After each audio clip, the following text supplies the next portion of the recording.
ahead, slowing down and making no time. I gotta keep it rolling. Those windshield wipers snapping out the tempo, playing perfect rhythm with the song on the radio. I gotta keep it rolling. Hello, everybody, and welcome to the Rideshare Rodeo Podcast episode number 450. I didn't tell Karen, but I mean, it's not 500, but it's something. It's another big number for some reason. It's a milestone. So wasn't it 500? That's been my goal since like 200 too. I'm like, I gotta get to 5. So 5's gonna have to be something huge. So welcome to the podcast, everybody.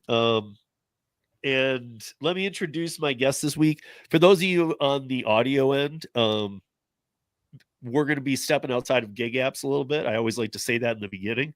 We're going to be talking about things like Karen and I and my guest did a piece in December of the cabinet picks and what we knew about them. We're going to see where they are now, kind of thing, the direction of the country, all these crazy things going out. So it's going to be a little bit different, but also relate to independent contractorship.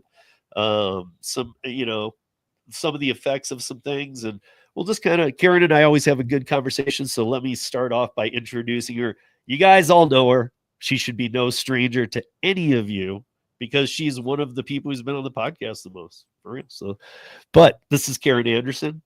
She lives in California. She's a freelancer, and Karen and I met years ago when she was under attack and still is to this day. It's not fixed, but was actually being under attack. It was in the beginning of this AB5. You can't be your own business.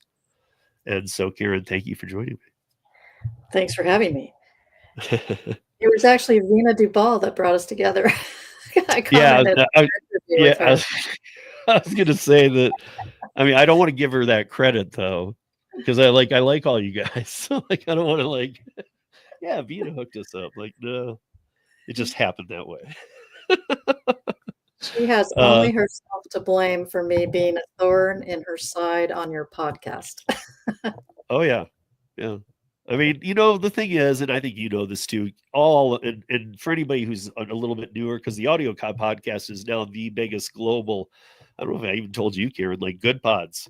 We're the largest, or Rideshare Rodeo Podcast is the largest gig economy audio podcast downloaded in the world. Congratulations. That's now, amazing. I don't know how many gig economy podcasts there are. I know a few, but specifically to that niche. So, but I mean, I've gone to a few podcast movements and they were like, yeah, this is it. I'm like, damn, like worldwide. I know that some of these people are listening, so that's why I do like to shake it up, and that even gives me more reason to not just have it be about rideshare or gig apps, but more just working in general. Just the economy and how are we going to work? How are we going to earn? But how did we do? I didn't even go look to see how we did. I just pulled up the list that I had from the last one, and if we know, we know. But I want to see how we did because. And what we think, and maybe what the interactive people in chat think about, what we, like where these people are or whatever. Hey, Tommy. Hey, Traveler. Hey, Derek. Hey, Jonathan. Hey, David. Joe on the go. What's up? What's up, Mike Harubi? How you doing? And everybody else that's joining, thank you for joining. And if you're watching on the replay or listening on the audio podcast, I appreciate that as well. So. I mean, really, like we'll roll through because I have a couple other things I want to touch on too. But like, well, okay, Marco Rubio, we said, I can't remember really what we said about it. I think we were like, content with him, but maybe we thought it was not the perfect role for him. Well, just to catch your readers up, your listeners up on our previous conversation, we were talking about the cabinet picks after they were nominated, but before. Right. It was mid-December. It was mid-December. Yeah. Right. And just full disclaimer, I am a straight up independent. I can lean right this way. I can lean left that way. Yep. And I will call balls and strikes. And if I don't like something, I'm just going to say it. So Yeah, I don't want to, like, if we were in school, to be in trouble, because I would just literally copy Kieran's answer. The only thing I would say, add to it for me anyway, is after what I've seen over the past decade, I can lean left, I can lean right, I stay in the middle. I cannot lean too far either way. Either mhm, way. It gets, because even if it seems like a win in the moment, it can go south so quickly that if you I don't know, I don't want to board those ships. right. I just don't want to be any part of that army, because I feel like there's always a horrible on both sides. You don't want to get too far into those woods. Unfortunately, there are some people in that occupy either side of those woods that consider you a heretic for even deviating from the groupthink. So that's always a challenge, especially with social media, because people just sink into their trenches and attack Oh each yeah. other and assume a person's party preference or non-party preference or whatever it may be. Oh, I mean, I'm guessing you can only imagine how much that happens to me. I do a weekly podcast. This is episode 450. Like, Right. I get people, even not even just in comments after the fact, in the lives, who are like, "Dude, you're too far right," or, "Are you leaning left?" I'm just like, and usually they're wrong too, on the case by case basis. They're not understanding what I'm saying. Right. But people like you and me, I think we're kind of bellwethers in the country as to, we're the swing state, we're the swing voters. We can be. I mean, I mean, look, we're not going to just die on a hill just because it's our party preference. yeah, especially not today with all the lying and everything on everybody. But I mean, also, why, first of all, I'm pretty hardcore. I know some people maybe don't feel this hardcore, but there should not be not only just a two-party system, there should be a no-party system. You should be running on merit, and there should be some kind of way to verify the merits that you're claiming. That, Well, like, unfortunately, the independents, they don't do well. Like Kristen Sinema got driven out of Arizona politics, and well, she that's my was point. Why she not was have her not be an independent, not be a right or a left, but just be Kristen Cinema? You go to her website, she can claim everything she wants, but then some kind of like verified. Yes, this is true. This is true. This is true. I mean, we should, because none of us do the research. A lot of people just vote down their party line. It is very difficult, and it's very partisan atmosphere in the country, and it's Yeah, been that way for a long time. yeah, I know. I feel like what you were saying, it does horrible things to good independents. They never have a chance. And then Right. everybody says wasted vote or whatever. But I mean, it would be interesting to see, if there was no parties, how things would end up after every election. Right. Because some of us that are old enough, for the new generations, the hope would be they'd probably forget about those two-party systems. But for those of us that understand it, we would always see what's happening. And I think a lot of smart people would influence a lot of other smart people into not, hey, drink my Kool-Aid, but hey, do you see, like, we'd be able to have better conversations. Well, and for example, getting this to the gig economy in California, Prop 22, that would, people associate being in favor of being against AB 5 and 4 Prop 22 as something that, maybe, a right-leaning person might be about. But it was the elite Democrats that came up with Prop 22. Oh You yeah. know, I mean, they were look, the ones that wrote it. first of all, are we going to even claim New York or whatever? I'm going to say California is the biggest Democratic, not the largest size or even population, but they're the stronghold of Democrats. You know what I mean? That is you are the Democrat state. Right. And Karen's in California, by the way, guys, when I said that. So, but I mean, like, honestly, like, if 60% voted for Uber and Lyft and DoorDash, these corporations that normally they would never vote on the side of, if they voted yes to, or like in favor of these companies in that state, it blows my mind. It was like 6 million votes more on Right. the yes on 22. And you guys all are like 75% Democrats or whatever. So it's like, it's crazy to me that passed, because normally that's something that they would have all got together on and said, no way, kill that thing. Well, the supermajority and the Democrats and the Attorney General and all of them, they miscalculated during the pandemic with Prop 22.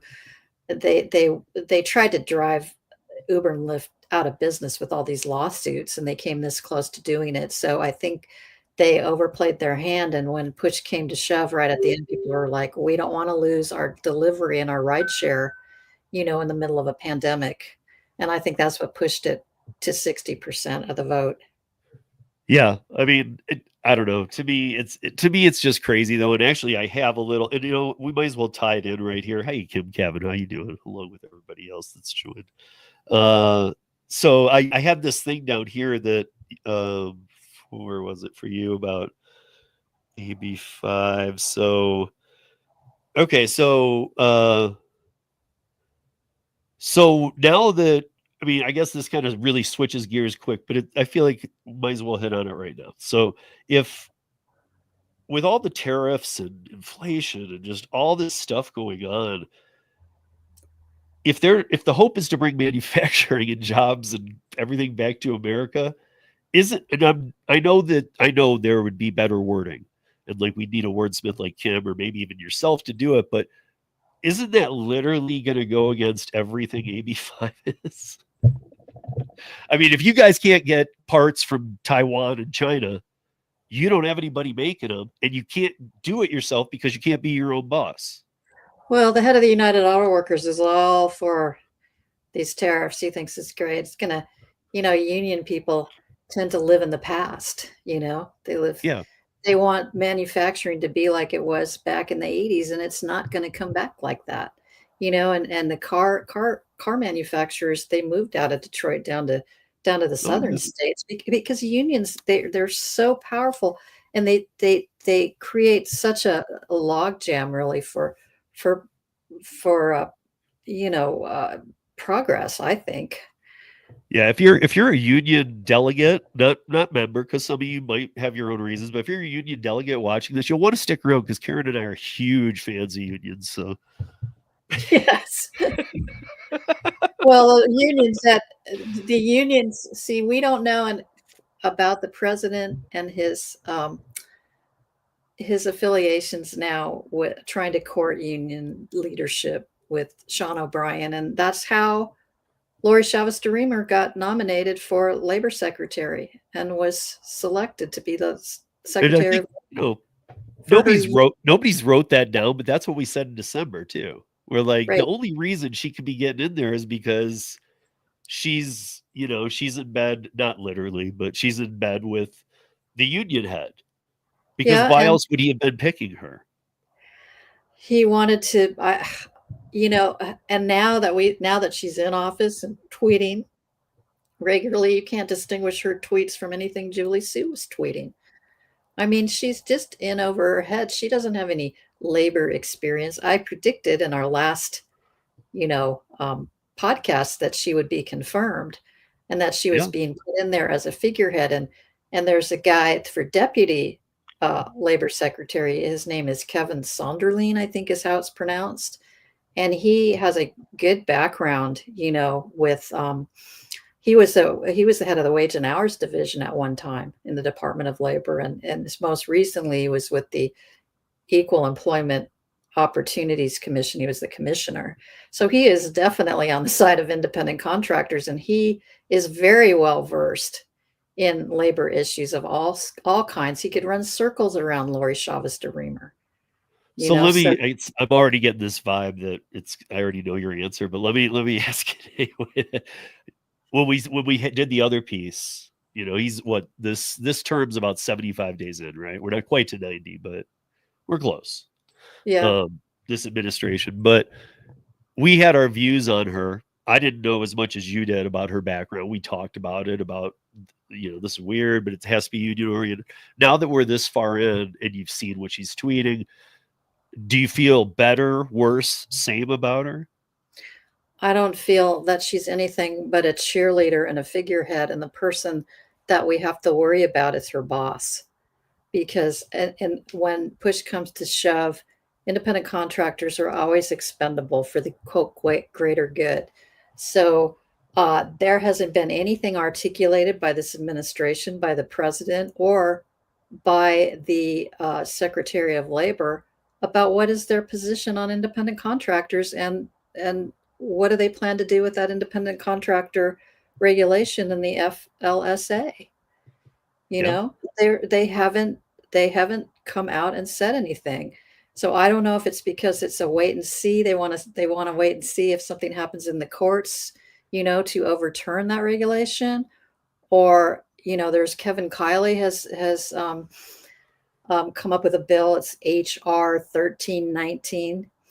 For those wonks in the audience, it's called the Modern Worker Empowerment Act, and it would give clarity and certainty to who can be an independent contractor and who's an employee, and then it would be codified as opposed to a regulation, which is what the Biden administration, they undid the Trump first regulation, and now can the Biden regulation be rescinded or not without a whole bunch of pain? And it's just there's a lot of things that are up in the air. Yeah.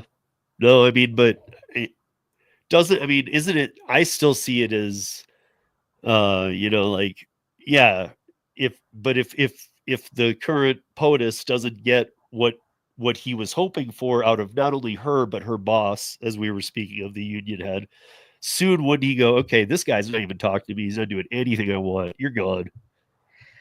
I To don't her, think not him. He can't do anything to I him. think that POTUS doesn't give a two flying shits what the business community thinks, and that's playing out right now. So he's, Yeah. if he did, I mean, it's just, it's Do you really see it? Do you see it for a he lot of us. doesn't like in an evil way, you're saying, or are you saying that he's like, listen, don't talk to me. This took a lot of me really locking it down. You voted for me. I'm pushing this through. I'm not going to change my way. We're going. Well, I think people that might have voted for him thinking, oh, these tariffs is a good idea, possibly thought that they were voting for Trump 45. But Trump 47, I was not supposed to use the Trump word here, I guess. But No. And it's by the more way, let me just make that caveat real quick. We do say it here. I just like we talked about earlier in this podcast. We say that word, and all of a sudden, everybody's like, "Oh, this is something I don't need to watch because these guys are fully Trump." I mean, you earlier said Biden, so it shouldn't look. Are we fully right. Biden too? Like, we have to be able to talk about stuff. Like, we can't keep doing this candy community. Well, Where we're just treating everybody like babies. Like, well, you don't want to hear what I really have to say, so let me like tone it down for you. look, I come from AB5 world where scorched earth policy is what took place. One bureaucrat had so much power over so many people, and her law, her bill, her regulation, whatever you want to call it, was scorched earth, burned down the entire village, Yep. and so there's all these, I'm going to mix my metaphors here, dolphins in the tuna net that lost their livelihoods because of that. Doge has done the same thing with federal workforce, Yep. and now these tariffs are equally scorched earth. And so who gets hurt in the long run? I mean, at the end of the day, people are talking about Wall Street, but is it Main Street and small businesses that are going to get hurt? I'm hearing a lot of stories that people are already getting hurt by these tariffs. And of course, we can talk about Doge, and that's another thing that I find very hypocritical. People will say, well, those weren't real jobs anyways, or, oh, you took away their lollipops. Those are the same things those are the same tropes that were hurled at freelancers who lost their work from AB5. So I just have a trigger point when it comes to, the scorched earth approach rather than being surgical about. Exactly. Like it was too nuclear. It was too nuclear. Whatever. Yeah. Is that what you're kind of getting at? Like it was too nuclear. Yes. It was like hey, government people, boom, you're gone. Like, Yeah, because what agency and government and job are you talking about here? You know, the I services mean, that people rely on, national yeah, parks. yeah, I mean, I can tell you a whole bunch of stories of people that I know who just got unceremoniously dumped, you know, who were doing really important work on behalf of the American people. And so I don't think, you know, it's like people that don't have a clue about what these jobs entail or what these agencies do have all this power. yeah. To me, I'm just, you know, and I'm sure there's people watching who are surprised to hear me say that because they assume something about me. But But I I don't just, think. But I see, I completely was thinking the same thing a little. And aghast at what's going on. what I would add in there though is that I think you and I probably are somewhat the same. We look, the idea of Doge is great. It should have been around decades ago. You know what I mean? There should, like, because in every department there are a lot of government positions. Not all. There are a lot that don't need to be there. There are better ways to use the money. There are taxes that could be saved. There are a lot of things that we just don't need. And Yeah, I think that, like you were there saying, are a lot of surgical stuff we do removal. need, But you know, and exactly, there's a lot that we do need. And if you fire that whole department, what happens? yeah, and I mean, look what they did. They fired all a bunch of people that were in charge of the nuclear codes, and then they were like, "Oops, well, we made a mistake." Well, how many other mistakes are they making? You Yeah. know, when I And was I mean, at to the be fair, all parties do it. All parties, it doesn't matter who's. That's again why the two-party system's stupid, because you can't say, I told you about the Republicans, or I told you about no, no. That's why I think it should be the person. Who cares about the party? well, you know, this Social Security, for example, you know how hard it is to get through the Social Security Administration. I could tell you a long story about I saw I said, by the way, just so you guys know that Karen has a mouth on her. And sorry, Karen, I just had to say it. I like it. I appreciate it from her. But like, I saw this and I thought this was great. I saw it on Twitter. I had to bring it up. So I brought it up for you. so, so this is a tweet. And because I follow Karen, probably wouldn't have even seen, maybe wouldn't have even seen this tweet. But because her response was there, it came up in my feed. And I loved it. She's giving an actual example. But, I mean, look at the first three words, F that S. Like, great way to open a sentence. And she's a wordsmith like Kim. Like, that's how you decided to open that one. And obviously that speaks volumes.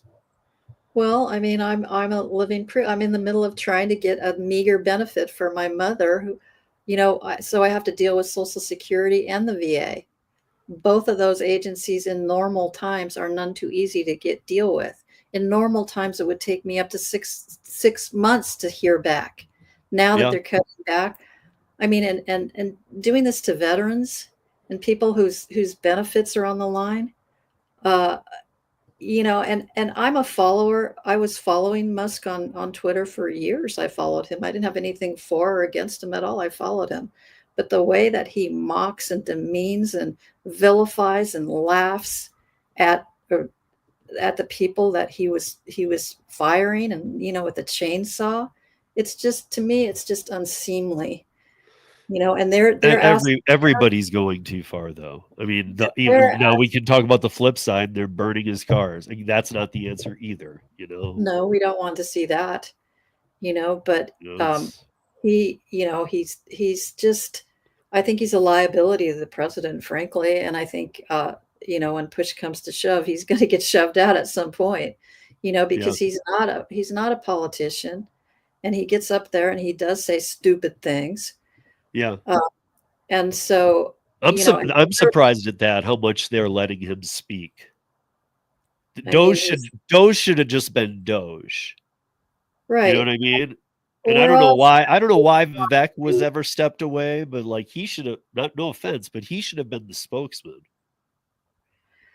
um, I don't know. I don't, they say they're transparent. I don't believe it. You know, just because you say you found this or you found that, well, show me. Yeah. You know, I just, Are they just not? To be everything just honest, I'm going seems to ask you so, that because I don't know. everything seems so reckless. It's scorched earth. I keep coming back to that. And this is what happened in California with AB5. People just got flattened by this kind of approach where the ends justify the means, and whoever gets hurt is just collateral damage, and you're just supposed to accept it. And oh, those weren't real jobs anyways. So that's why I have a reaction to all of this. I really do. Nick, Because Nick's I know a good friend, and I can tell you she did. I mean, I shouldn't say Nope. this. You're wrong. No, she did not. I did not. Nobody. Yeah. See, again, this is what happens, guys. Like, if you were a troll, Nick, I know you're not. I've known you for years. But like, again, it's not. It's not even a bad thing. We're just pointing out how easy people can just say, "Oh, you're this." No. In the very beginning, in fact, Karen and I both said we're both independents. Right. Sit right in the middle. So I can tell you. I can tell you, if the election were held today,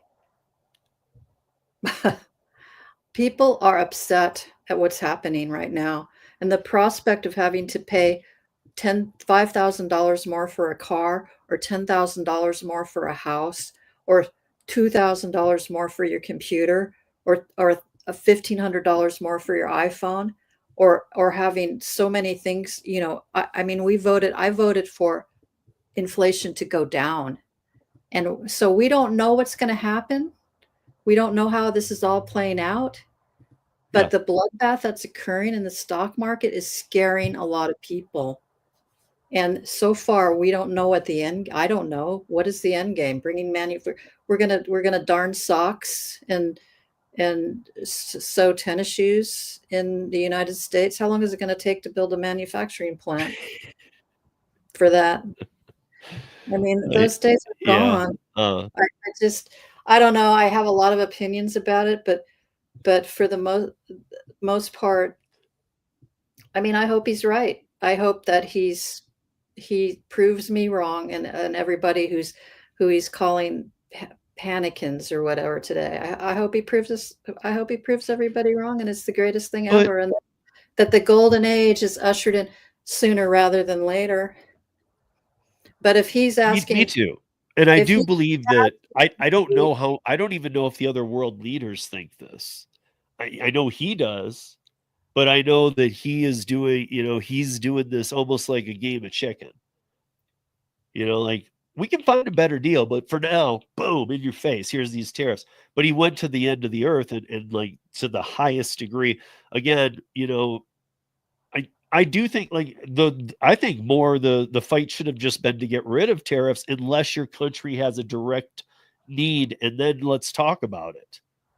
Well, I think there's a difference between trade deficits and tariffs. And now today, China, it's 107%. I mean, come on. And I don't understand how one president has so much power to declare nuclear war on the economy worldwide. Why you can't do that with a regular war? I mean, it's just, you look at it and you think, if this is the biggest gamble since Pickett's charge.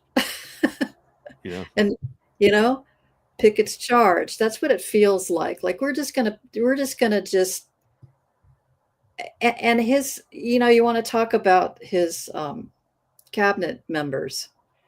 Some of them I like, and some of them who are you really liking? I mean, what about and who don't you feel like we know enough about yet still too? I mean, I like what I've heard from Sean Duffy, the transportation secretary. I think he seems like he's really wants to get things done.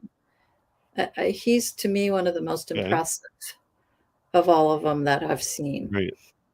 Tulsi Gabbard. What was he? He was a House of Rep person from Wisconsin, right? I don't know what his background is, but I think that's what I like him. I like, whenever I hear him, I feel a sense like he's on. Like he's, he has the smarts and the ability to be able to get things done that need to be done in that department. Right.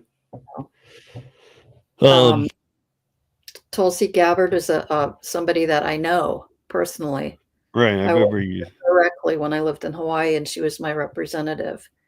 And knowing, I still have my chats and DMs with her on my phone.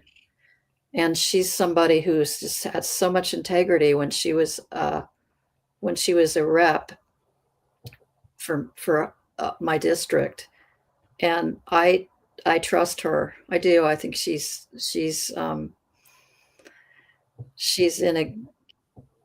somebody that I would want to share a lifeboat with, Tulsi Gabbard. Well, I don't want to share a lifeboat with anybody because I don't want to need one. I know, but she's somebody that will. I remember when Hurricane Azelle happened in Puna on the Big Island. I can't remember, it was 2012 or 2013. And it was that there was a special election between Shots and Hanabusa. And there was a district, and there was just an area, a polling place in Puna that was the people couldn't get to the polls because there were all these alzibia trees just strewn all over the street. She actually flew in, parachuted herself into that district, or that little tiny area, in the middle of the night at 10 o'clock at night, was tweeting at the governor, telling him to keep the polls open. I mean, she was the only politician who took the dengue fever emergency, which I was involved with, seriously. She demanded that that the governor do a state of emergency. And whereas the other politicians, including Josh Green, who was a representative at the time, was completely useless. So Tulsi is I know for a fact that Tulsi Gabbard, just from my own dealings with her personally, interacting with her and her helping me try to navigate through that horrible, horrible time when we had that outbreak, she's really a good pick. Yeah. What about the ambassador to UN, Representative Elif Stefanik, who was now pulled? Am I wrong that she was just pulled to put her vote back in, right? I think that's for two reasons. I think that, well, first of all, she was one of the sponsors, I think, of the Modern Worker Empowerment Act in the last session. She is a friend of independent contractors. Exactly. That's why I really like her. And she really stood up for us. And I was sorry to see her go. And to me, that the fact that they're bringing her back says that they're worried about the majority in the House, but also that they're probably going to pull out of the UN. They don't need somebody at that position at the UN, because I don't think POTUS likes the UN to begin with. I was going to say, I don't even think that's a thing. We know he doesn't. He said, at the end of his first term, he just wanted to get out. Yeah. And so here he is back in office. And of course, did that change during that time? No, nobody should expect that. Now, however, she did endorse Lori Chavez de Remer for Labor Secretary, which we were all surprised about that, because Lori Chavez de Remer was one of only 3 Republicans who sponsored the PRO Act, the horrible, onerous, draconian, awful PRO Act back in the 118th Congress. Do you think, or do you know that she knows her well, or do you think that was kind of like, hey, yeah, we're in the same circle? I think some of these people just shrug off those kinds of votes as messaging votes just to try to win elections, and that didn't really mean anything, maybe, because it came so late in the game. As John Lopez pointed out in our last podcast, she signed on as a sponsor on July 15th, 2024, the same day that Sean O'Brien was speaking at the Republican National Convention, the Teamster guy. Yeah. So, and she was in a battle of her life to try to win back her seat in Oregon. She was in a very, purplish, blue district. So she was trying to get as much support from union endorsers as possible, so you could kind of excuse it away like that. But, I have not been impressed. I was not impressed with her confirmation hearing. she did not. She was asked about independent contractors, and she didn't say any. She did what she said was one sentence that was nonsensical, and Kim probably could bring up that sentence and post it in the chat there, but it didn't make sense to me. It didn't make sense to anybody. What do you mean? You know, and she's yet to speak about it, about the topic. And so I don't know. I think there's always, I feel like those hearings always are weird, especially when you're switching parties. They always, and like everything is like it gets worse and worse and worse as time goes. I feel like this was the worst round. I will give it this. I felt like this was the worst round ever of hitting these people without even letting them speak. So, I mean, if you were like the third, fourth, 10th one to go into one of these Senate hearings, you probably went in with a horrible taste. It was very fascinating. It's always fascinating to watch people get grilled, But as far as Lori, I had predicted that Lori Chavez DeRemer would not get grilled by anybody, and she really didn't. She was the most palatable of any of the nominees to the Democrats. Yeah. I think the person that got the most votes of anybody was Marco Rubio. I think he was almost unanimously voted in for Secretary of State because he's so widely liked in Congress. So there's Kim says it's will you commit to refrain from implementing any rules stripping independent contractors of flexibility they need to provide for their families? That was the question posed to her. Right. And her answer was very ambiguous. Right. She didn't answer the question. Oh, here it is. Her answer was, thank you, Senator. I certainly will commit to understanding this. I know the president in the first administration set out that rule, and the parameters very important to him on the flexibility of who is an independent contractor and who is an employee, and they're properly classified. But I commit to working with you on supporting independent contractors through this process, that flexibility is what is needed. I understand, as you mentioned in the PRO Act, but again, as I mentioned, that bill wasn't perfect, and these are those conversations that needed to be had. And supporting that independent contractor is key to growing this economy. Well, that's the only time she ever spoke about it. She hasn't spoken about it since. And what process does she mean? But I mean, again, like, and I'm not saying that, I'm not doubting this. I'm just curious. Who would she be saying that to now? Nobody's following up with it. Well, our issue is always seems seemingly on the back burner. It's one of those issues that hopefully, and Kim, by the way, you might want to read her latest Substack from today. She talked about this guy named Barry, who's now going to be the solicitor for the wage and hour division, I think.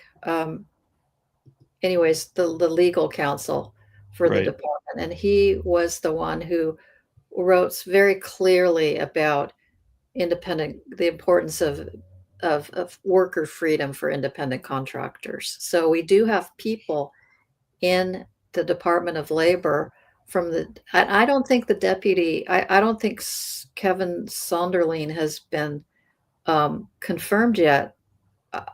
I don't believe he has, but he would be, the fact that he probably will be, and the fact that he will be in, if maybe he has been, I don't know, but he's a good person for our side to be in there, but as far as Lori Chavez DeRemer, I think she's kind of there. She seems to be like touting manufacturing and labor unions and workers, and that's going to be her lane.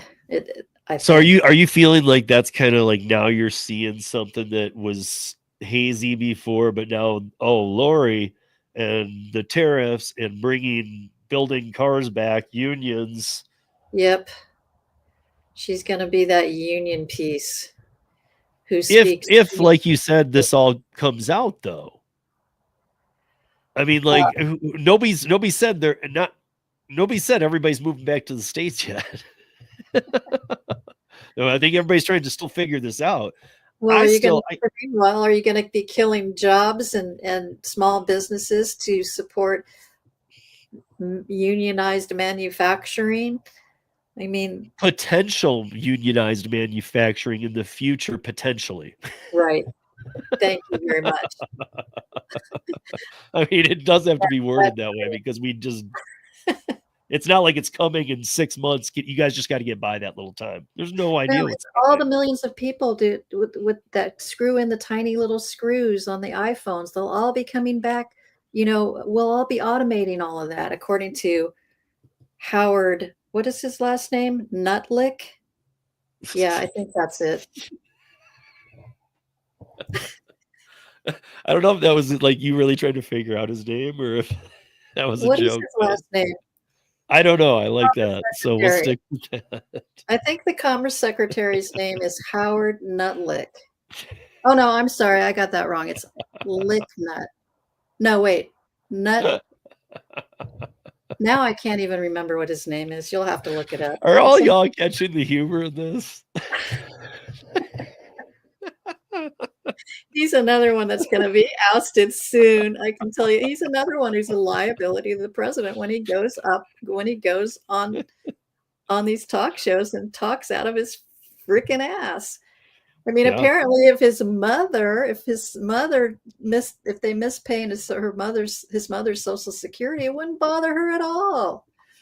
That's what he said last week. Yeah. These are the kind of people that are not long for the world in the cabinet, in my opinion.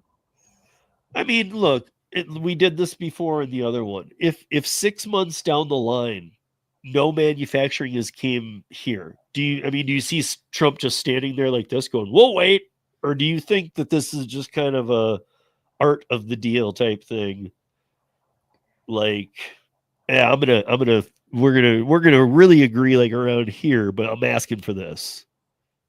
I don't know. I watched his press conference today, and he seems pretty dug in. He's not changing these. Well, he's still. I mean, even if that is his belief, if his thought is that they'll meet me in the middle, he would have to still appear. Years to build a manufacturing sectors. You have to build plants. You have to build factories. And furthermore, there's labor shortages as it is. I think there's like 600,000 positions in manufacturing that have yet to be filled now. So who are these people that are going to take these jobs? I don't know.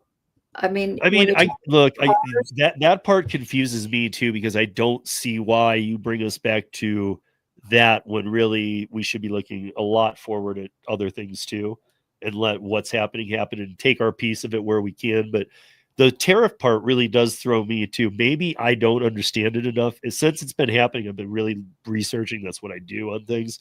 But I've been trying to figure it out. And I am very confused why we just have to have the debtclock.org go up, up, up, up, up, up, up, up. But all these other places have tariffs on us, every other country. Obviously that's something that's been needed to be addressed, in one form or fashion. And this president wants to just go all in a Pickett's charge approach, a scorched earth approach, and wherever we land after that, years from now, 6 months from now, a year from now, we'll find out at the midterms. I mean, if it turns out it's, is there an off ramp for him? When like today, for example, the Dow spiked when there was this rumor going around that there was going to be a 90-day pause on tariffs. And then when it was proven to be a rumor, it went plunged right back down. It's like being on a roller coaster. And people's lives are. But it's like, see, to me, and it shouldn't be this way, because exactly that. But I also feel like he is using these metrics. Like, well, did you just see that? Maybe we are going to have to do that thing we did for TikTok. Give him 75 days. Right. Well, I think kick the can down the road a bit. I don't know. The spike that happened today that went up, where the Dow went up suddenly on that rumor would embolden emboldened him even more to stick with his tariff plan, because look how fast it went back up when there was this like potential off ramp for investors. So I don't know. I don't. I was able to say something to somebody had said to me, this is regardless of how you feel about it, anybody. Somebody said to me, do you know how hard it would be to check what parts are in a car? I'm like, extremely easy. And I sadly know this because the Amazon plants have this thing now that you drive through when you're done at a shift. And it not only tells you, it used to just say if there's any boxes left or anything, personal items were left in the car. Now it evaluates every part in the truck and it says, this was made here, this was made here, this isn't functioning right. But even if it's still working, they know to replace that part. So it'd be very easy. You just say, like, where are these parts from? It'd be like a thermal at the airport. The bottom line is it going to raise prices for consumers? Is it going to make the cost of living go sky high? Are you going to pay $200 or $300 more for it to replace your washing machine? Are you going to have to pay $200-$300 more to replace your TV? What's it going to see to me? And I'm not the president, but why not? If that's what you're trying to do, I mean, again, maybe somebody has a reason why this wouldn't work. But here's just one off the top of my head. Why wouldn't you do something along the lines of where most of our major debt is owed out of this, whatever it is now, on debtclock.org, we're in the, just read it. We can't ever pay it back at what's going on. But I got to say that, like, wouldn't we be smarter to do like those thermal reads and say, okay, you know what? There's a lot of China parts in here. We won't hurt the customer, but we're going to take it off the debt. I don't just know. Straight off. I don't know how to unravel all of the intricacies of international trade. I mean, this has been in the makings. How do you undo 80 years worth of trade? How it's evolved over the years. I mean, it's just, the bottom line for me is it going to hurt me? Is it going to hurt that little small business down the street and they're going to have to close? When you go to the restaurant, are they going to have to, they're not going to be able to afford to serve wine because there's a $20 or $30 tariff on everything. The pizza parlor won't be able to have, 00 flour to make their pizza crust. The little person that started their little shoe specialty, sandal store or whatever, are they going to be put out of business? What's it going to do to Main Street? That's what I want to know. And then the ripple effect, jobs lost, people get laid off, prices going up, people, the most marginalized, like the elderly and seniors and people who are already retired or people who are about to retire. How is this all affecting them?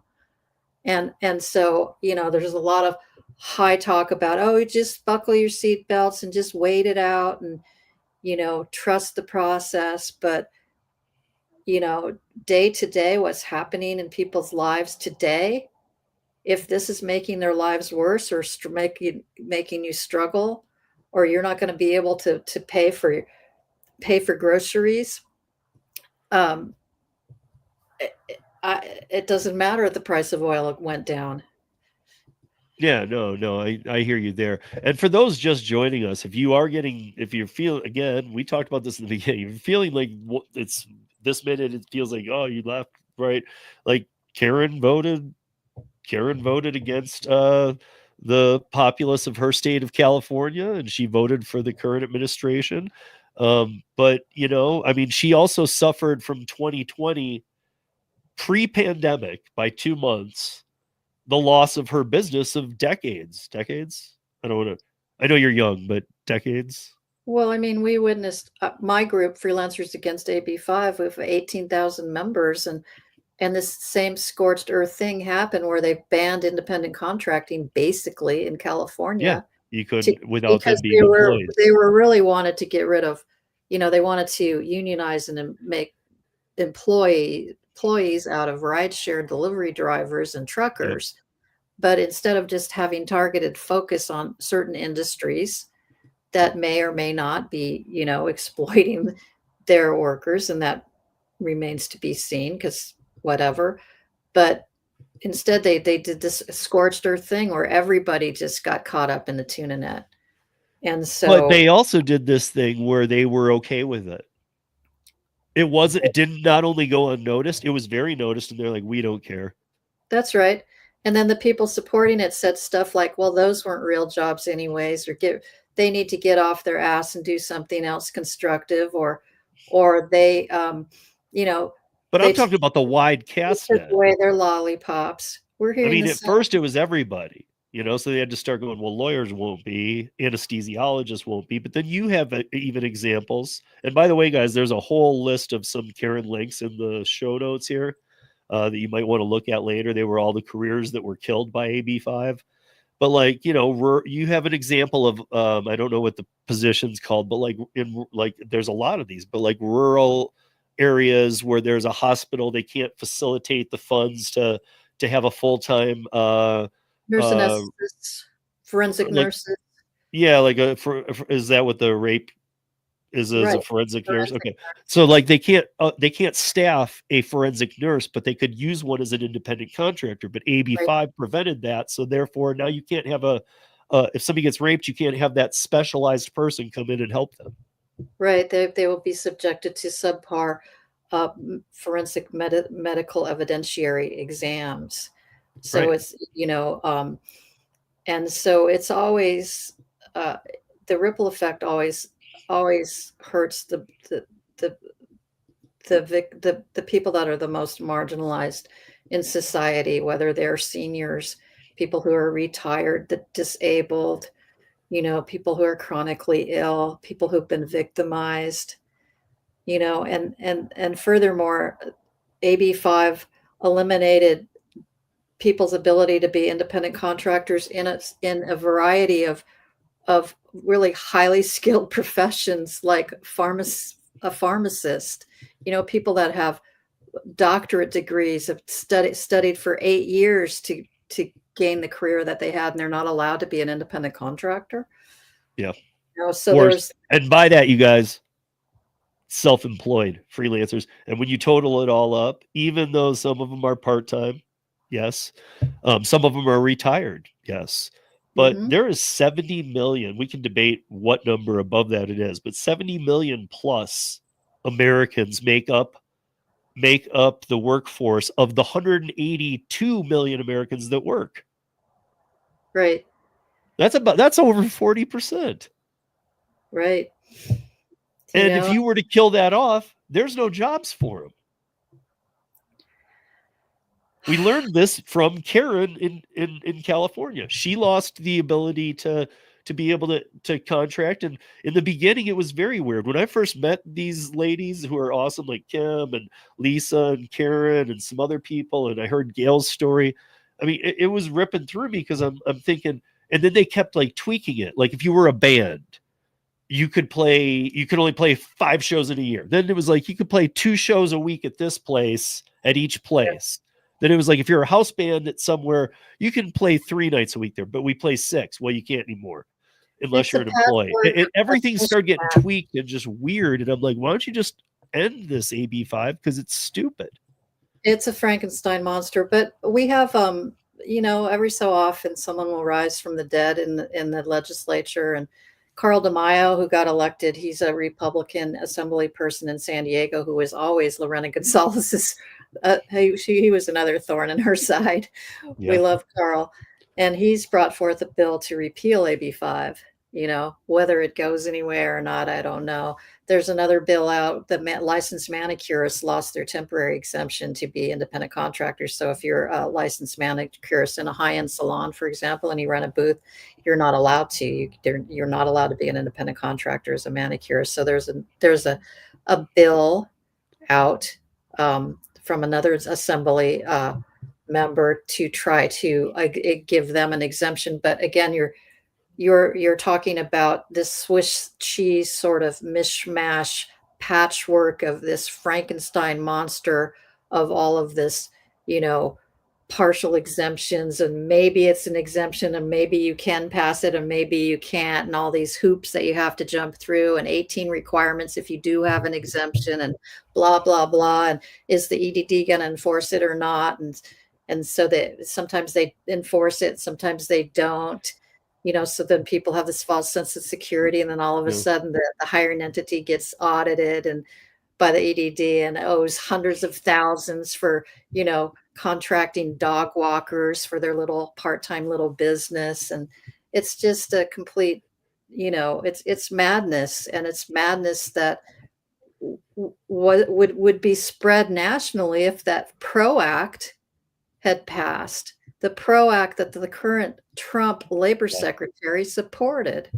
So that's why when he named her as his labor secretary, all of us were aghast. So anybody who's listening to this who thinks, oh, I'm critical of the administration, well, everybody who was counting on him to revert back to his previous position about independent contractors in his first term was aghast that he chose her as Secretary of Labor. And where is that going to lead? And what is his real plan? And what does Sean O'Brien really want? He's a Teamster. What would his wet dream be? It would be to have all the independent owner operator truckers become employee drivers so that he could unionize them into the Teamsters. So how is he going to do that? He's going to say, maybe they'll give him a bonus. Okay, maybe we're not going to be so, loose about independent contractors after all. We just don't know. In this climate, everything feels topsy-turvy to a lot of people. Oh yeah. And I mean, I see this all over the place too. And I know some creators on some platforms are taking advantage of this moment to kind of say the same thing as others, but everything almost feels a little surreal right now. Like, I don't know. Like, I'm not going to say it's a conspiracy theory or that it's this polar shift or it's any of this kind of stuff. I'm just saying, I understand why people are saying that. It does. It feels very strange. And I feel like, okay, like pull the trigger on some of these things, and if they're not working, let's stick and move here. We can't have stalled out. Like, okay, something was voted in, now pull the trigger, and if it doesn't work, fix it. I mean, like, as an independent contractor, if I do 5 gigs and 4 of them are taking up all of my time, and every once in a while I get this 1 gig from this place, but they don't pay me right, I have to fight for the money. Well, I'm gonna just chop that one off and work with the 4. Stick with what works, get rid of what doesn't, but do it. Like, I actually believe in what you were saying a little too. Do it surgically. They could have still done it surgically and done it quickly. These guys are all gone. What about the next level? Well, I can give you 10 examples of people that I know in Hawaii, for example, who are either working for the national parks, working for agriculture, or working on things in the Forest Service and with endangered species and in the oceanics and with the volcano in the USGS and all sort of people who just got chopped, and turned it everything that we've worked so hard in Hawaii, to maintain basically and protect, just chopped. Yeah. And so for me, I have a knee-jerk reaction to that kind of approach, and I keep saying it, scorched earth, and that's what it was. Doge. Yeah. But I mean, and I'll stick with what I said. I think Doge should have been around for 20 years and have developed over the years instead of just come in and bowl. The word is efficiency. Yeah. Department of Government Efficiency. How is it efficient to fire all the agricultural checkpoints in Hawaii? All of these people, all of a sudden there's and then they bring one person back because they realized, oh, it's a crisis. So they bring one person back and he's working 80 hours a week and incurring all of this overtime, which is equivalent to what the other 2 staffers that they fired. Well, they actually, in the Kona airport, they ended up firing 6 staffers. I was talking to the guy at the airport last time I went through there. It was just unreal. And there's so many stories like that, all over the place. They fired 17 Forest Service workers in North Carolina who were in the middle of working on hurricane relief. just fired for no good reason, and then he's up there with his chainsaw and he stands ready, and he's got billions of dollars in contracts, with the government, and he stands ready to privatize these other agencies if he I mean, how can anybody look at that and say that's not unseemly? I mean, that's what I think. Yeah. So as I hear the audio podcast, we're already over. So I always like to end with a good question for whoever's with me, especially when it's any of you girls that Kim or you that come on. So I guess I had a couple ready. So the one I'll choose based on what we were talking about today is, if you could pick 3 things going on in America that you could choose to change, a complete 180-degree change, what 3 things would you choose to help the country?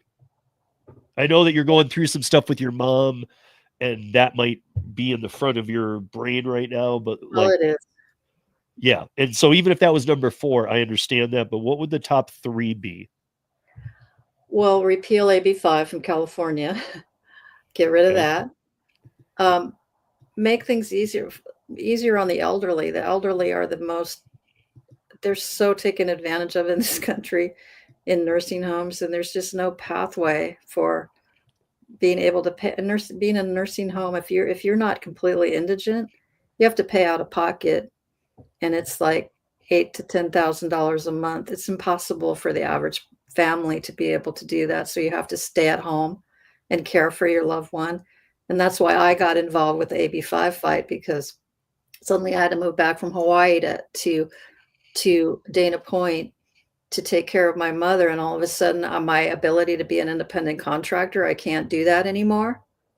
I mean, that's why these policies, they don't take into account the real world effects on real people, And then the third one that I would say, I would be like, stop the insanity with if this tariff thing if this continues to spin out of control like it feels like it is, Yeah. I don't know. Maybe I'm scared. I feel like I have to run down to Costco when I get off of this podcast and go buy myself a backup Macintosh computer now before the price goes up by $3,000. I feel like I have to stock up on stuff, at the grocery store before price. I'm having these fears Right. about. You're having like fear of like I'm having hyperinflation times 10,000. Hyperinflation Yeah. and recession and jobs and small businesses being shuttered and people being put out of business because of what could be, to those on the podcast who think this is these tariffs are a good thing, that's great. But what could be turn out to be a very reckless policy with very real world consequences on average small people. That keeps me awake at night. Yeah. Joe is a friend of mine from Detroit. I like his 3 answers here. Well, stop turning back on allies. Drop I think he meant tariff, and be a better nation. I can definitely go with 1 and 3. I'm still a little torn on the tariff thing, because I don't think, and I don't want. I mean, some of you are watching this from another country and they're thinking the same thing, because of course they have all kinds of different views. I still think the tariff thing isn't so set in stone. I don't think it was handled in the way that everybody else isn't seeing that, but I feel like I'm seeing through to what he's trying to do. I just don't know if the world is connecting with it. I think there's mixed messages coming from his cabinet and from, I mean, people don't know what they want certainty, and we don't have it right now. We don't know what the end game is really, because if it's just to bring manufacturing back, well, that's going to take years. So, and right. But if it's just to say, hey, let's ditch these tariffs altogether. no tariffs anywhere unless the country can, maybe some kind of thing where unless they can provide, like there was that joke about the little tiny country that's just penguins. Yes. Okay, so like to me, like, okay, they're exempt. Like, okay, let's help them. Well, Like that's there are some exemptions, but you're right. Like what? But why but should you we did pay to watch. China? Did you watch his news conference from the Oval Office with Netanyahu today? No, Netanyahu no. said they wanted to get to zero tariffs, and Trump said he was going to keep a 17% tariff on Israel anyways because they owe us so much money. See, So that's the kind of thing you're I'm just sure like, you. how I'm are sure. investors supposed to deal with that kind of mentality? I'm sure you've heard this term before. I'm sure. Are you? You know, the IMF, and every agency in the world has some scumbag history. All of them. But like, there's a lady that's been around forever. I'm not sure if you're familiar. You know who Christine Lagarde is? No. So she's ran the IMF for a long time. She's ran a lot. Like she was part of the Zimbabwe currency fiasco. She's in charge of currencies and kind of dealing with that stuff. And she's been a real problematic thing. But she was one of the people, her and Karen Hughes or something. I can't remember her last name. About a global reset. Right. Okay. And for those that aren't aware, like if you ever heard this, you would think this is some kind of marketing scheme or something. Like, what are you talking about?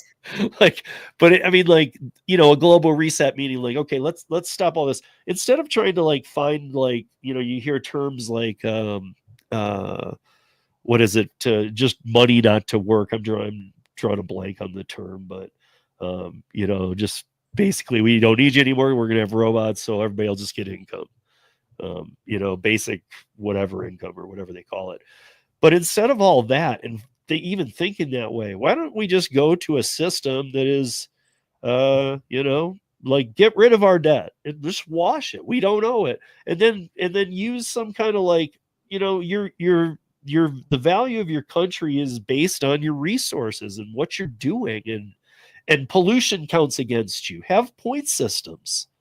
You know, because like people are always like, you know, hey, we got to recycle. And again, we do.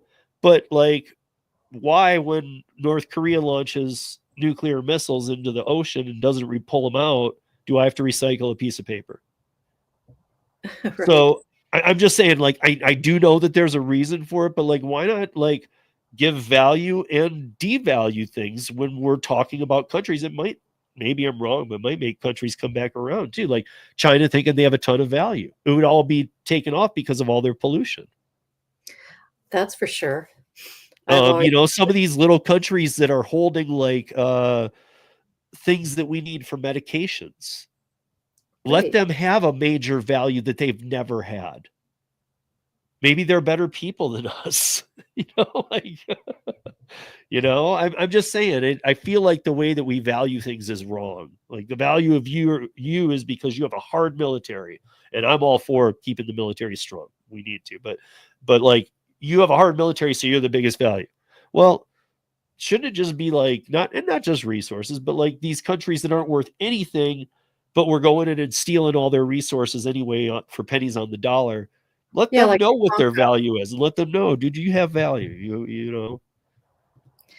Yeah, it's like Lori Chavez DeRemer she tweeted about how Doge found this contract for that they canceled for USAID looking investigating labor. You know, I don't want to use the word crimes, but labor, child labor practices in the Congo. And she thought, oh, that's just such a waste of our taxpayer money. But when you look at it, the child labor in the Congo is digging up the resources that China uses to make lithium batteries. So it's right. China that's profiting off of child labor. So why wouldn't it be in the United States' interest to look into child labor in the Congo? Right.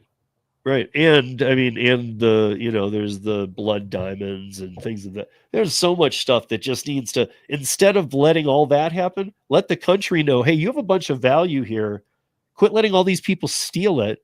and we'll let you have that value. I don't know. I don't have the full answer. Well, I I've don't just know. I thought mean, there the must be trade, something to giving everybody some value that some of these countries think they have none.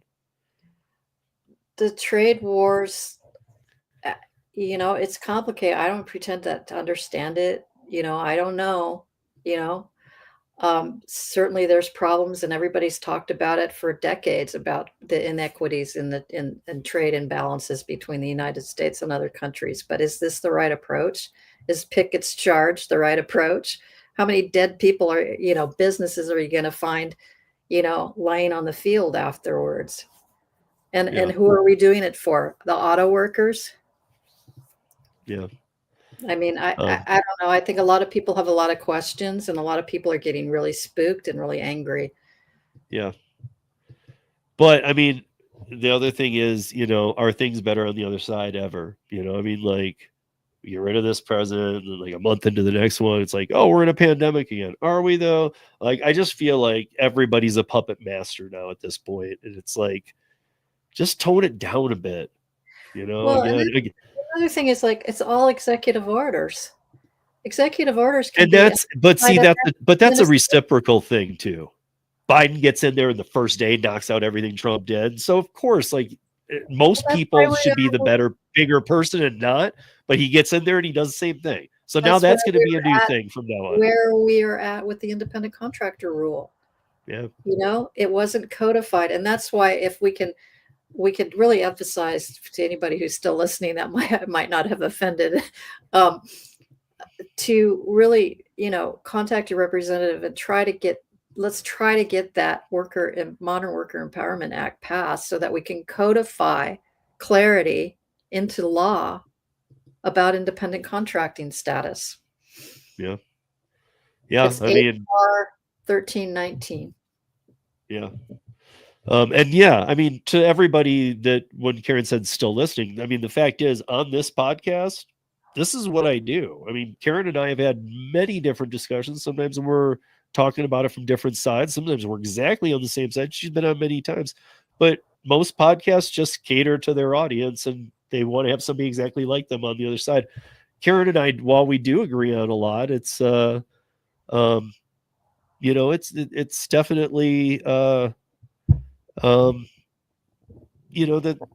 we're just trying to make, I want to be the podcast that lets you hear all the sides, whether you agree with it or not.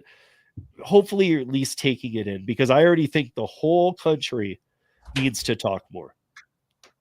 I think that they love it that there's, again, I go back to that two-party system. They think they love it that 50% and 50% hate each other. And Well, that they've let it get that far. Like now, if you can't even tell somebody that if you're really good friends with them and they sit on the other side, you can't, even though they might know it, they don't want to hear it, that you might be this. that's right. It's really, and social media It's really just sad. It's just sad. all the wars. But for me, I mean, even fighting for the independent contractor topic and issue, it's important for me to know that, when Uber and DoorDash, when those companies are being, you know, uh, exploitive of their independent contractors, and I don't want to be all in on every last little thing, as terms of independent contracting. I mean, Right. if there's exploitation going on, let's root it out. Yeah. Yeah. I mean, and Karen can even attest for what I was just saying though. Like, too many this is part of what I've enveloped in 450 episodes, is that, look, you got to be able to take the heat of these conversations. I didn't have Vina Dubal on here because I think everything she says is awesome. That was actually a very tough person to have on this podcast, because I don't agree with anything she thinks. No. Well, we didn't even talk about RFK Jr. and how, I mean, here in California, they just announced at In-N-Out Burgers that they're going to use tallow for their fries, which is what RFK has been touting, Yeah. And so, and the whole focus on make America healthy again and getting these horrible toxic dyes out of our foods and those kinds of things. I think that's great, you know? So there are some things that I'm really, really pleased about. The fact that we don't have this open border, just with all these millions of people pouring into our country. I mean, that is why he won the election. I think that was the uh, key issue for a lot of voters was inflation and the border. You Yeah. know, now are there some civil rights violations and due process violations going on? You know, that's another thing. We just can't be you know, we can't be reckless in the approach, you know, where we run roughshod over innocent people. And I just see that happening, Yeah. you know, and I don't like that. And, you know, I'm not afraid to say it.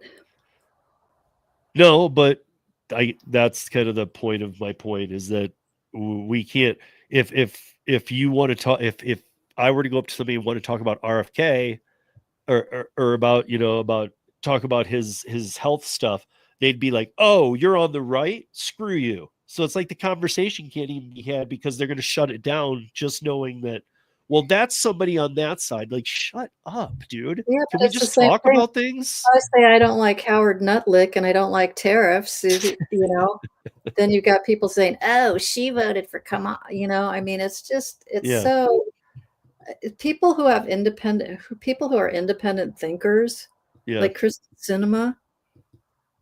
Yeah. I mean, especially if you're in politics, if you're in elected office, you're just going to get raked over the coals. Yeah. Like Well, I mean, man, I guess we're going to just have to see what happens. I'm really hoping that something happens quick. I know that I'm sure that the administration is hoping something happens quick too. I'm sure that the idea was thinking that it would have played out quicker, but everything's going to take a while. And like you were saying, this is something that's international trade that's been going on for forever. So like right. to make a change like that is going to take some work. You gotta, and again, you also got to listen to who are you talking to? Are you talking to China or something? Because yeah, you might want to say, you know what, I don't trust a damn word you say. Yes, I know. You know, it's a very interesting time that we're living in. But the collateral damage, a lot of people voted for not for prices to go down, not up, and for jobs to come back, not jobs to be killed, and for small businesses to thrive, not small businesses to be put out of business because the tariff situation is going to kill them. You know, so it remains to be seen. And if there's too much collateral damage and blood on the dance floor or whatever, this administration and this president will pay the price, and we'll find out a year from now at the midterms. Yeah. Yeah. But I mean, it's not just a political price; it's real people's lives, and Yeah. that's my main perspective on all of this is when it comes to government. Government is there to serve and help to serve the people, you know, of the people. It's government of, for, and by the people. And when it hurts people, the average person, the middle class, the struggling people, the elderly, when a government, you know, does overreach in one aspect or another, whether it's tariffs or whether it's, you know, other things that the Biden administration was doing, that's where I say, you know, I don't like it regardless of whose party is perpetrating it. Yeah. No, that's kind of my thing is that like, I mean, maybe probably he wouldn't have got the votes to get in office, even from all of the people who did, if so much bad hadn't happened the last time. So it's like nobody's doing good. No, you know, Nobody's but doing good. You would have to go with an independent candidate, and like we discussed in the beginning, that's impossible. So well, what we don't want is to look at the Biden inflation days as the good old days when everything is 5 and 10 and 100 times more expensive because China has 107% tariff on them. yeah, You know, so if it's a negotiating tactic, well, let us know. But if it's not, then Yeah, but but see that therein lies the problem. What if the president says this is a negotiating tactic? he Then didn't. right, I'm saying if he did, everybody'd be like, well, then I'm not. I'll just wait till we negotiate. Well, that would calm the markets and soothe people's, worries. But Yeah, but Wall Street is investors and, yeah, but it's Main Street. When it hits Main Street and he's only got, I don't know. It's just not good yeah, optics for his administration to say everybody has to tighten your pull up your bootstraps and tighten your belts and live with austerity for a while. And yet he's every weekend he's using up almost $4 million of taxpayer money flying back and forth to Mar-a-Lago to go golfing. No, that is a really bad look. yeah. Well, I mean, at some point, at some point, something's going to have to get figured out because I think everybody's at the breaking point. I mean, Well, I we might be a can. little bit. I'm angry right now because of how this is affecting my personal Yeah, circumstances of with course. my mother. And so I am Right. actually in a real life recipient of things that are difficult with dealing with the government and with Yeah. inflation. And so, you know, my benefit of the doubt is only going to go so far before I'm like, okay, I've had enough. Somebody needs to step in and stop this insanity. You know, I mean, make I can give you another before we wrap it up here. I can give you one other example from Karen State from California, oddly, where I know somebody that needed to go renew their passport. Right? Mhm. They can't. You can't right now because of all the things going on. All the offices are closed. I'm not talking about she can drive a certain amount of distance, or they've said right now you can't do it. That's those offices are what government is in place to do to help to serve the public and to take Right. So, I those. mean, I guess my point there is like, just like with your mom, if I'm in California and I need to get to Bangladesh for a laser show, and I'm just so used to having my passport, I pull it out and I do shows around the world and I open it up and I'm like, oh, it's expired. I'll just get it fixed. And they're like, oh, dude, we won't be open for like 6-7 months. That's going to directly affect me. I'm going to be pissed. So Right. now even where I'm already just mad, it's going to accentuate it 100-fold. And you're going to project your anger onto Elon Musk and his Doge team who don't think they don't live in the real world. They don't understand how we're relying on these services. Yeah. The national park down the street from me, where I had my apartment in Hawaii, after Doge, they didn't have anybody at the entrance to collect. They lost tens of thousands of dollars in entrance fees alone because they didn't have the staff to collect it. So people just come in. You know, Yeah. I mean, I could go on. I could give Yeah. you I'm dozens. just really, I guess, everybody voted for this extreme, not like, like, hey, drop the grenade in the tank and let's see what happens. Like everybody voted for that this time around, and when that's what we're seeing play out, I am hoping it starts to calm a bit. I think some people voted thinking it would be more like the first administration, where Yeah. it wasn't. I mean, I think.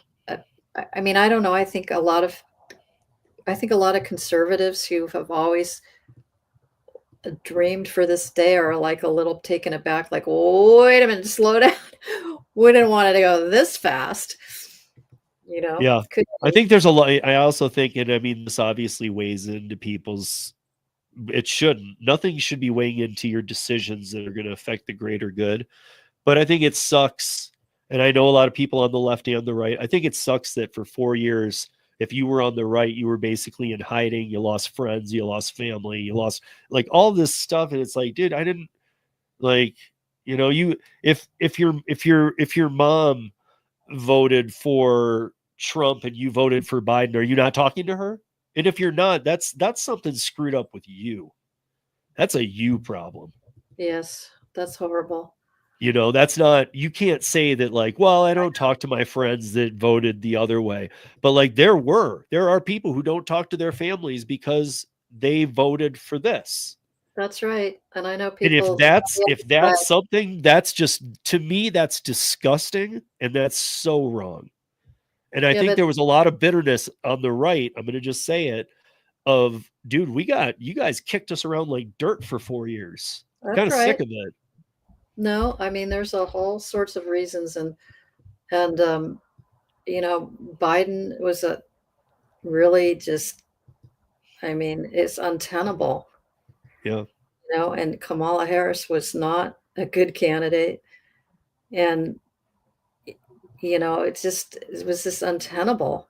That's, but by the same token, um, there's things that are just a little bit on the a little bit. Uh, I don't know. We'll see how things settle in the next couple of months. But if it's the same chaos for months on end that's going on today and Friday and Thursday and Wednesday and stuff, and all this volatility, you're going to have a lot of defectors, people in the Yeah. business community, especially people that are saying stuff privately that don't want to go public about what they're really thinking. You know, and they're But people that's that, the country we are. That's the yep, country we become look, it's always been tough, but I can honestly say before the pandemic, when I bartended for 20 plus years, I had conversations like you were saying, you know, this person who leans a little left, not extreme either way, but oh, I like them. Oh, I like this person. But I could still have a political debate, not just agreeing with somebody, but just talking about it. I might get a little heated. They might too, but we could have a discussion. Those don't exist anymore. You can't walk no, up to somebody and say, let's talk some politics. I could probably have a discussion with some people on the opposing side of the independent contractor issue. But that's not really a thing. It needs to be able to be had with everybody. Right. Well, I think that it's a pox on both the houses, and people who are really entrenched in their political beliefs. I know people on the right who've lost, I know I have a friend, if I express what I'm expressing to you right now, she would probably disown me because she's so And that's on. my point right there. So, and then And my point on right the there left, is that obviously it's a friend of yours you care enough about too to not want to lose. right. I mean, And it's just sad that you can't speak some truth. You're not ripping on her. She can have her views, but if I'm you do only speak your speaking truth, from you my might not own, talk to her how again. it's You know? affecting me personally, all of this stuff, what it's doing to my peace of mind. This chaos that's been going on for the last 2 months. Musk especially, and I never thought I would. And the reason that I feel the way about him is because I follow him on Twitter and I see what he tweets. Yeah. You know, he turned me against him because of his cavalier frivolity and mocking tone, and I'm like, oh my god, I can't believe that I agree with Lorena Gonzalez. Yeah, Well, you know, you remember when, on one single thing, yeah, but I'm like, yeah, literally. I said to myself, fuck Elon Musk, and then I'm like, oh my god, isn't that what Lorena Gonzalez said? Yeah. I think it's funny that all you California people own Teslas and that you're wrecking them for the people that bought them, and that even though they bought them before any, but like, feelings have changed in the past couple months with many people on Elon. I'm not putting my view out there, but I'm just saying with many people they've been like, you know, oh, I did, he's not I'm not the biggest fan, but I like what he's doing, but whatever. But they were buying Teslas. They love, oh, we're going to go electric. Let's do this. I And know, now it's amazing. like, let's burn them. Let's tag them. Let's put Nazi symbols on them. Like, and this could be your best friend that owns one that's owned it for a year. But now that you hate Elon, you're going to do it. Yeah, that's a part of the left. It's really, it's just so self-defeating for them to be doing that. I followed a Tesla the other day down to the harbor, and it had a bumper sticker that said, I bought this car before I knew Elon Musk was crazy. And then his license plate frame said, Elon Musk has cooties. And I think that he put that on his car to keep people from, vandalizing his car. Yeah, and to all the people thinking about vandalizing a Tesla too, this has nothing to do with Elon the person. Do remember that it has like 72,000 cameras on it, and you will get Yeah. caught. No, it's So not a good thing. just for even if you're just a moron, just for the point of not going to jail, knock it off. Yeah, don't do that. No, that's It's not not good. you're not making the point you think you're making. In fact, you're making another situation look horrible that doesn't need to. So it's just constant. So Well, he might, um, he should probably divest himself from Tesla to save the brand because it just plummeted his stock prices, apparently. I don't know. yeah. But at But the same time, he's rescuing astronauts that Biden could have yeah, saved. He's, I I mean, know. I mean, like, hey, can we come down? We're stuck up here. And Biden's like, no, not really.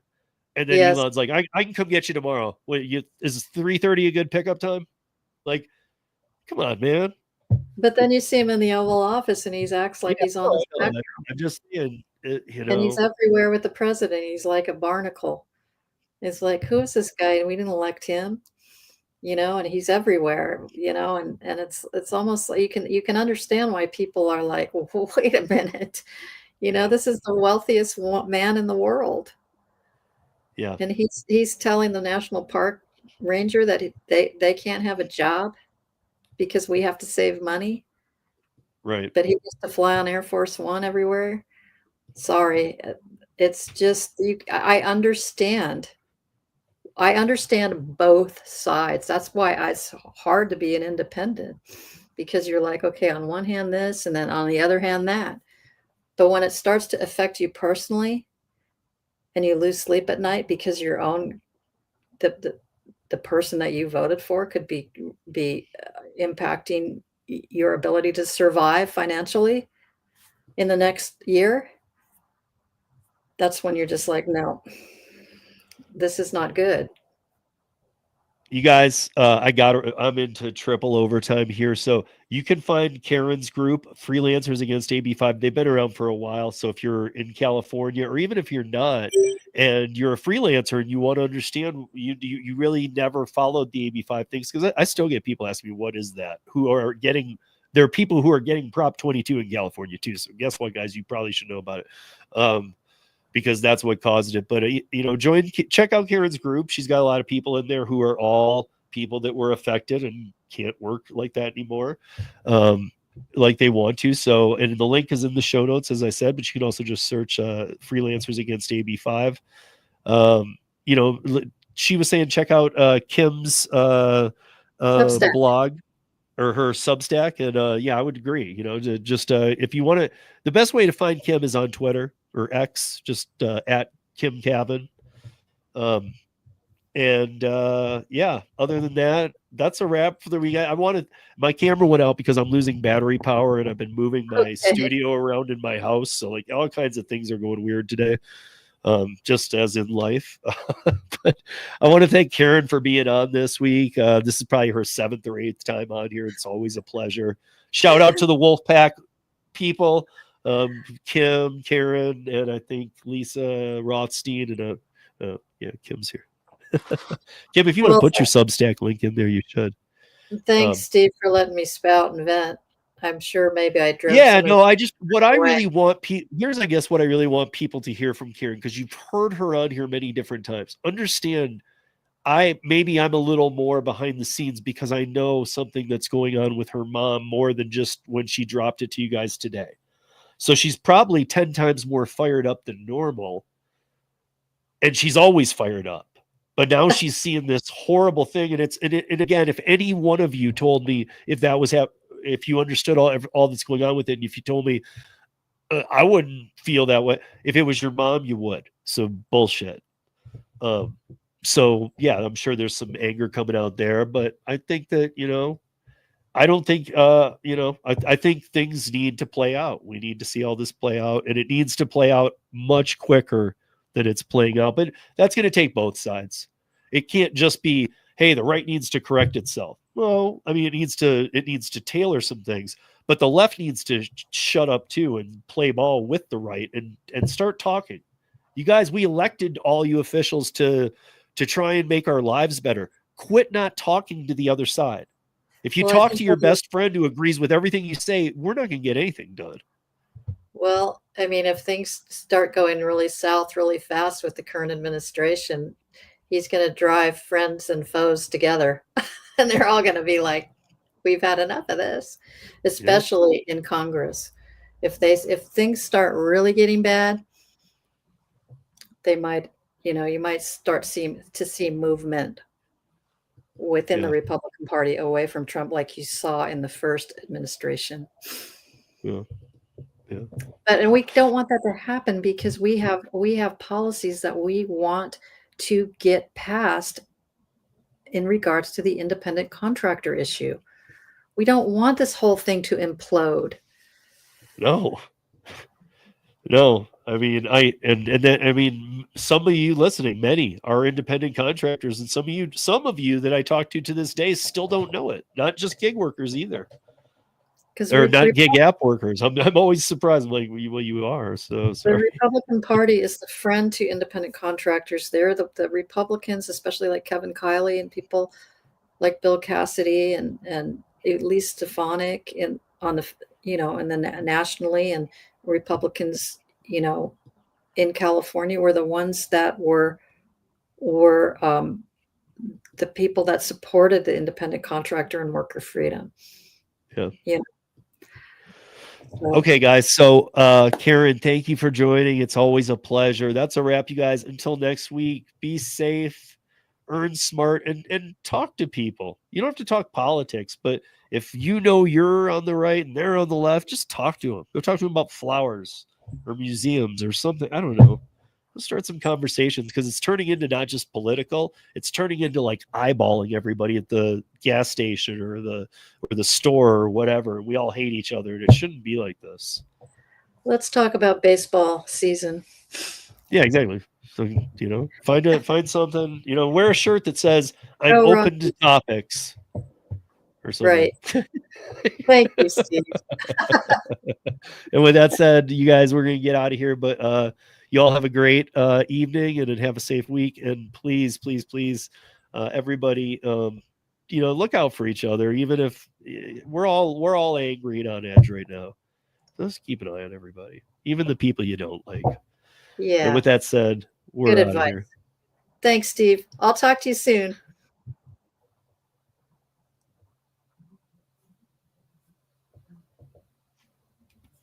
She was just a baby.